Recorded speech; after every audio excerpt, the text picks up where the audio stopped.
Vice versa, may mga tao, ang liit na ginawa mong kasalanan, ang big deal na sa kanila.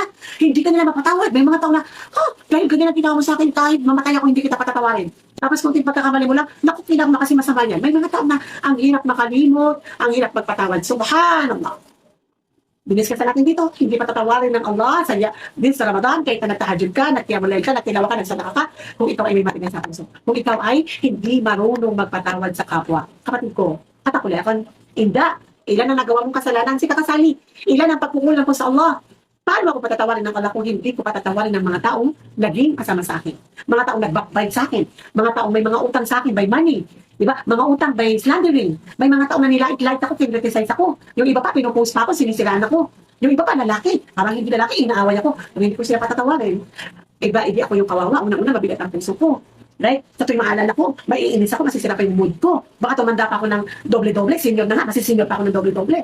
Pero kung patatawarin ko sila, masaya ako, wala na akong burden sa aking puso, bagaan ng aking pamumuhay, wala akong daladalang hinanakit sa mga taong nanakit sa akin, kahit na matalik kong kaibigan, higit sa lahat, patatawarin ako ng Allah sa aking mga kasalanan. So, like you at ako layakan. Sabi ng Allah subhanahu wa ta'ala sa Abu Bakr, noong yung pinsan niya na si Misbah, no, ito ay sahaba, pinapakain ng Abu Bakr. Sinasadakahan niya, lahat ng problema niya, alam mo naman ng Abu Bakr, the man of generosity, sinusolusyonan niya. Tapos ang ibinalik niya sa Abu Bakr, inislanda ng Aisha. Siya pa yung marites na nagmarites kay Aisha radhiyallahu anha sa pag-iislanda sa kanya. Siyempre, sa mga yung loob ng Abu Bakr. Sabi niya, pagkatapos ng lahat ng ginawa ko sa iyo, ito pa yung gagawin mo? Kahit na totoo yan ang ginawa ng anak ko, ba't kailangan ikaw yung namumuna? Eh, hindi naman talaga ginawa ng anak ko. How dare you na gawin mo to? Anong sabi niya? Mula ngayon, ikakat ko na yung mga sadaka ko sa'yo. Hindi niya sinabi na ikakat mo yung relationship. Anong sinabi ng Allah? Paliyaku, waliyaspahu, ayuhib ayagfirallahu lakum. Di ba? Yes, di ba imagine mo? Hindi mo ba nais si Abu Bakr na patawarin ka ng Allah kung ikaw ay aayusin mo uli ang relationship mo kay Misbah? How much more Yusuf alayhi salam? Mas worse, right? Alam na natin, dinulog sa way, then naging slave, and then na-slander na siya ng rape, and then napunta sa prison for more than 10 years. Ano sinabi niya sa mga kapatid niya? Today you are pardon. Si mga anak, be the people of have this big heart and at the same time nagpapatawad. The last one is ahlul maghfirah.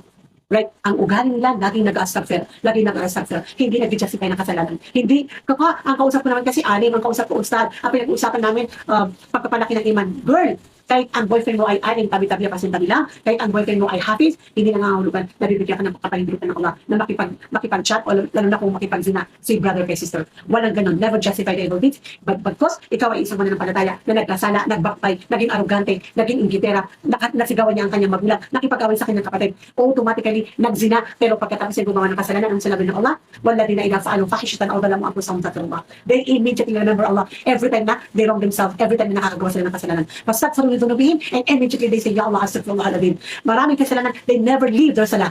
Di ba? Hindi yung, ay, marami naman akong ginawang kasalanan, nanonood ako ng pornography, hindi ako magkasalanan. No! Whatever happened, may kasalanan ka, never ever leave your salah. Complete your salah. Why? Because every time na nagkasala ka, maaalala mo yung kasalanan mo, and then fastaghfiru li dhunubihim, you immediately remember Allah and you ask forgiveness from Allah subhanahu wa ta'ala. At yung grupo mga takulakan, na kapag ito ay naging katangian natin, big heart, maawain, mahabagin, matulungin, mapagmahal sa orphan, sa mga needy, sa mga poor. Pangalawa, nagpapatawad at kinakalimutan ng mga taong masasama sa kanila. Pangatlo, mahilig magtawba, mahilig mag-astaghfir, hindi nila justify kasalanan, they are the people of heaven.